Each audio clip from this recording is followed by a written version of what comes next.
Hey there. A lot of people told me not to backlight myself, but I really like having a light behind me. It feels very protective.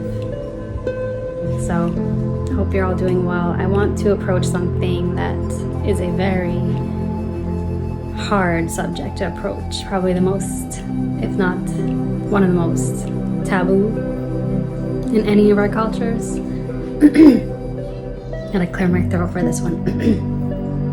But, you know, if truth and honesty and healing is something that is important to me, and I hope it's important to you as well, then it's really important to tackle this one, because without facing this head on, we will never evolve and get anywhere. So what do you think I'm talking about here? This is the subject of hatred. I mentioned in a previous video that it's really important to feel our feelings and to understand what they mean for us. I want to share with you something, as I am not a theologian. I do study world religions and find them to be, they all have something in common. I want to bring you something that's, well, just hear it. Alexa, can you read Luke 14:26? 14:26 reads, "If any man come to me, and hate not his father, and mother, and wife, and children, and brethren, and sisters, yea, and his own life also, he cannot be my disciple." So have you ever heard that passage before?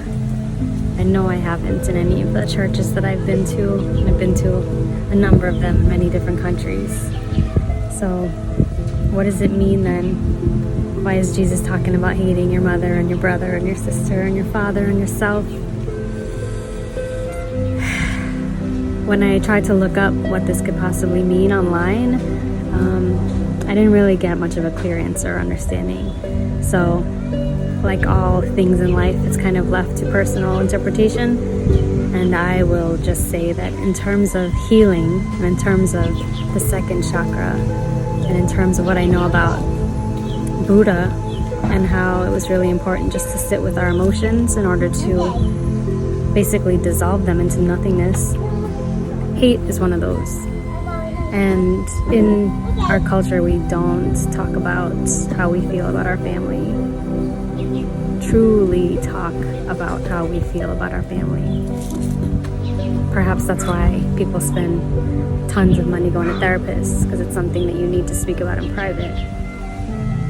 And you know, if that's the case, if we have our deep-seated feelings in private, then that means everything that the status quo wants us to believe and everything everyone says out loud in public is not necessarily what's going on underneath the surface, is it?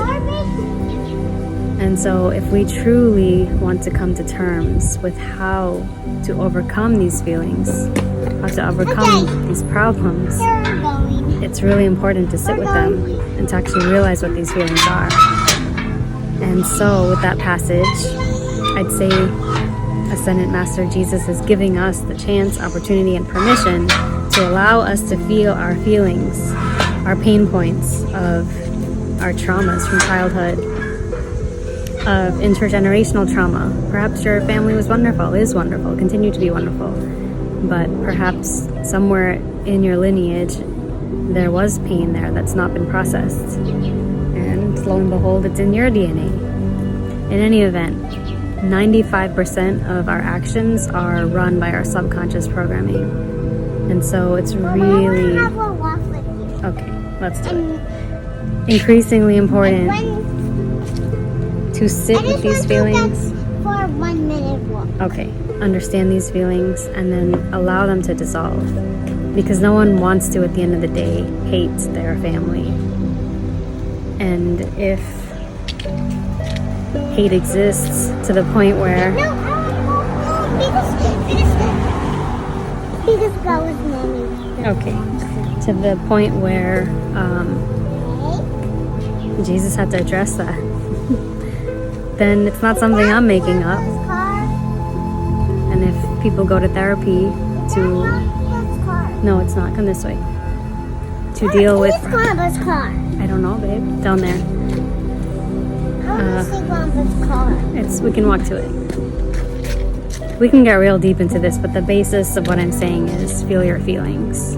You're not the only one who's had pain, and it's not helpful that we keep pretending that everything on the surface is great and fine and wonderful, when at the end of the day, Jesus says, unless you hate your family, you cannot be my disciple, which means, to me, that everybody knows what that feels like.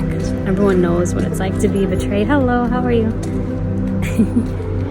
Hurt, disappointed, and we feel these things, so we kick off and do them to others unless we know better and train ourselves not to do what's been done to us. It takes effort, but it's definitely possible. But first, really important, become aware of these feelings. So I'm gonna ask you, what feelings do you have for your family that only live underneath the surface, bubbling away, the poison in the soup of everything you do in life? What is that thing that needs to be addressed so you can let it go forever? And anyone who takes on that mission is a warrior, in my opinion, a warrior of peace. So I honor you. Cheers.